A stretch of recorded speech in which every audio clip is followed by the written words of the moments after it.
আসসালামু আলাইকুম viewer. TikTok বলেন, ইউটিউব বলেন, ফেসবুক বলেন, সোশ্যাল মিডিয়াগুলোতে বর্তমানে বিল্লাল ভাইকে নিয়ে ট্যুর করা হচ্ছে।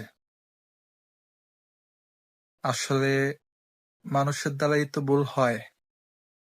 জানি না কি ধরনের ভুল করেছেন উনি, যার কারণে ওনাকে নিয়ে ট্যুর করা হচ্ছে। টিকটকে ঢুকেই যাচ্ছে না, শুধু ওনার ট্যুর ভিডিওগুলো সামনে ভাসছে। আসলে দেখলাম ওমর ভাই ওনাকে নিয়ে কিছু একটি প্রতিবাদ করেছেন। ওনার ভিডিওটি দেখলাম, বুঝতে পারলাম। এখন মানুষের যদি ভুলভ্রান্তি হয়, সামনাসামনি যদি পারেন ধরিয়ে দেন, তা নিয়ে ট্যুর করে কারুর মনে আঘাত করা আমি মনে করি ঠিক না। এর জন্য আপনি এত বড় একজন ইউটিউবার, টিকটকার, আপনাকে টিকটকের ব্র্যান্ড বললেও চলে। ওমর ভাইয়ের যারা ফ্যান ফলোয়ার আছেন সবাই বিরাট ভাইকে নিয়ে ট্যুর করছে।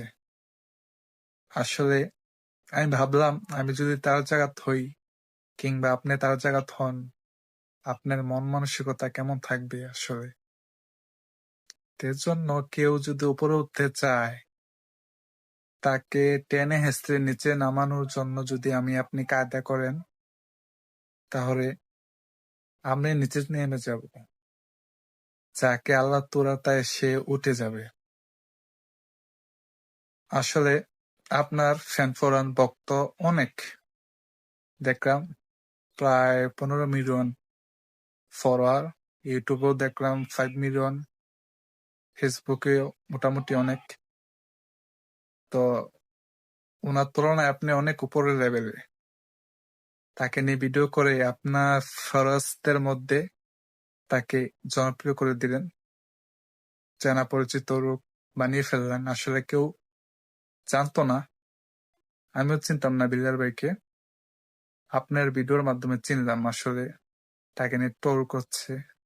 পরে তার ভিডিওগুলো দেখলাম, আসলে ভিডিওগুলো অনেক সুন্দরভাবে কথাগুলোকে ছন্দ আকারে আমাদের সামনে তুলে ধরেন, বাস্তব কথা।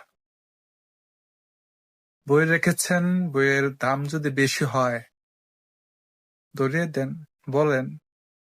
আসলে প্রত্যেকটা মানুষই কিন্তু কন্টেন্ট বানায়, কষ্ট করে, কষ্ট পরেই কিন্তু তারা সফল হয়। তো তাকে নিয়ে ট্যুর করছে, আসলে খারাপ লাগছে। আমি কিন্তু ওমর ভাইয়ের একজন